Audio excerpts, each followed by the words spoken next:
जो कहानी मैं आज आपको सुनाने जा रही हूँ वो है जादुई सब्जी के खेत के बारे में। तो चलो शुरू करते हैं इस कहानी को। कृष्णा अपने पति विक्रम, बेटी संध्या और सास यामिनी के साथ रहा करती थी। कृष्णा और इसका पति विक्रम अपने खेतों पर मेहनत मजदूरी किया करते थे और दिन भर खेती बाड़ी करके तरह तरह की सब्जियां उगाया करते थे। और जब वो सब्जियां पककर तैयार हो जाती तो वो इन्हें गांव के बाजार में ले जाकर ढेर सारा पैसा कमाया करते थे।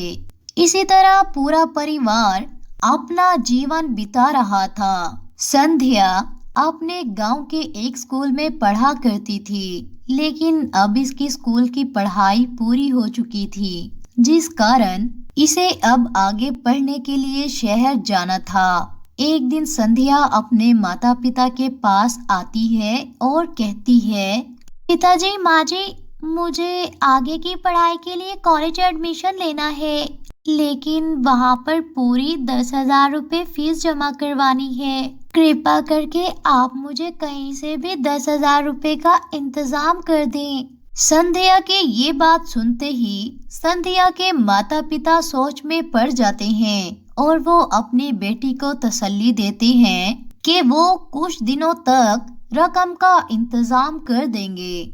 संध्या वहाँ से ये सुनकर चली जाती है और संध्या के माता पिता आपस में बातें करने लगते हैं। सुनिए जी, अब क्या होगा? 10,000 रुपए का इंतजाम हम कहाँ से करेंगे? खैर, अगली सुबह दोनों पति पत्नी अपनी जमीनों पर वापस लौट जाते हैं। इस बार दोनों पति पत्नी ने जो सब्जियां गांव के बाजार में बेचनी थी, इनसे कोई खास मुनाफा नहीं हुआ था, जिस कारण इनके घर के हालात बेहतर न थे।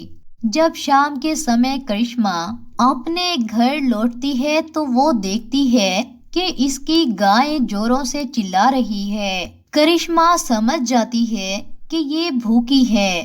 करिश्मा के हाथ में जो घर के खर्च के पैसे थे, वो इनमें से अपनी गाय के लिए चारा ले आती है। चारा खाते ही गाय शांत हो जाती है।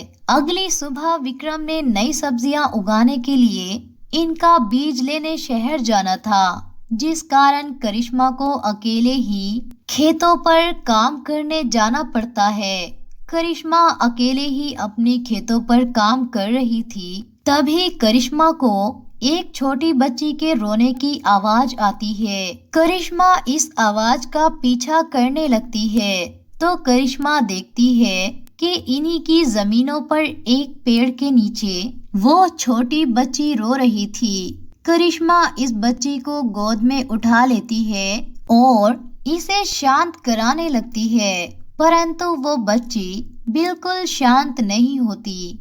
करिश्मा समझ जाती है कि इस बच्ची को भूख लगी है। करिश्मा इस बच्ची को लेकर अपने घर चली जाती है और अपनी बेटी संध्या के बचपन का फीडर ढूंढने लगती है और इसमें अपनी गाय का कुछ दूध डालकर इस बच्ची को पिलाती है। दूध पीते ही वो छोटी बच्ची एक शहजादी परी के रूप में बदल जाती है। तभी करिश्मा ये सब देखकर बहुत हैरान हो जाती है। तभी वो शहजादी परी कहती है, माँ जी, आप घबराएं नहीं, मुझ पर एक बुरी जादूगरनी का श्राप था जो आपके इस नरम स्वभाव के कारण खत्म हो गया है। तभी वो शहजादी परी करिश्मा से कहती है, तुम्हें मुझसे क्या चाहिए? तुम मुझसे कुछ भी मांग सकती हो और मैं तुम्हें कुछ भी दे सकती हूँ। तभी करिश्मा इस शहजादी परी को सब कुछ बताने लगती है। तभी वो शहजादी परी अपने जादू की छड़ी को घुमाती है और वो करिश्मा के साथ करिश्मा की जमीनों पर पहुंच जाती है और वहां पर दोबारा अपनी जादू की छड़ी को घुमाती है तो इस साफ जमीन पर तरह तरह की सब्जियां उग जाती हैं और शहजादी परी कहती है, ये कोई साधारण सब्जियां नहीं बल्कि जादुई सब्जियां हैं। तुम जैसे ही किसी सब्जी को तोड़ोगी तो वो उसी समय दोबारा उगाएगी और तुम इसे बाजार में बेचकर ढेर सारा पैसा कमा सकती हो। ये कहते ही वो शहजादी परी वहाँ से गायब हो जाती है। करिश्मा अपनी हरी भरी खेतों को देखकर बहुत खुश हो रही थी और इसे अपनी आंखों पर बिल्कुल भी विश्वास नहीं हो रहा था। वो अगर एक बैंगन को तोड़ती तो वहाँ पर दूसरा बैंगन उग जाता।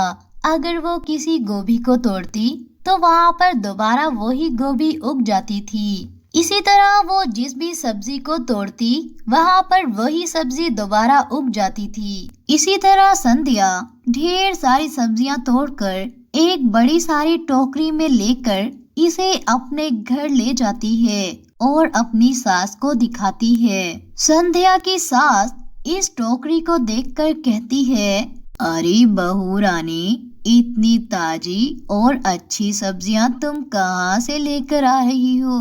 तभी संध्या अपनी सास को सब कुछ बताने लगती है और साथ वाले कमरे में खड़ी इसकी बेटी भी सब कुछ सुन लेती है और इसी समय में इसका पति भी वहाँ पर आ जाता है और वो अपने पति को भी सब कुछ बता देती है। इसी तरह धीरे धीरे घर के सभी लोगों को ये बात पता चल जाती है, जिसके बाद घर के सभी लोग जमा होकर अपने खेतों की ओर जाते हैं और वहां जाकर अपनी इन जादुई सब्जियों को देखते हैं, जिन्हें देखकर वो सभी बहुत ज्यादा खुश नजर आते हैं। और अब इन दोनों पति पत्नी को इन सब्जियों पर कुछ भी नहीं लगाना पड़ता था और वो दोनों रोजाना इन सब्जियों को तोड़कर मंडी में ले जाकर महंगे दामों बेचा करते थे। सभी लोग इनकी ताजी और अच्छी सब्जियों को देखकर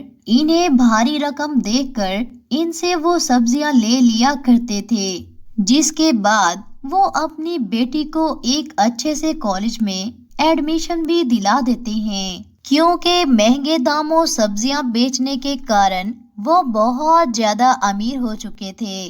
परंतु अब करिश्मा के घर के हालात बहुत बेहतर हो चुके थे, जिसके कारण गांव के सभी लोग इससे बहुत ज्यादा खुश थे, क्योंकि करिश्मा जो कि बहुत ही दयालु और संस्कारी थी, वो अपने गांव के सभी लोगों का बहुत अच्छे से ख्याल रखा करती थी और इनकी सभी जरूरतों को बहुत अच्छे से पूरा किया करती थी। अब उसे कोई भी कठिन समय नहीं देखना पड़ता था। परंतु अब करिश्मा अपने परिवार के साथ खुशी खुशी अपना जीवन बिता रही थी। अगर आपको हमारी ये वीडियो पसंद आए तो चैनल को लाइक, सब्सक्राइब एंड कमेंट जरूर कीजिएगा। शुक्रिया।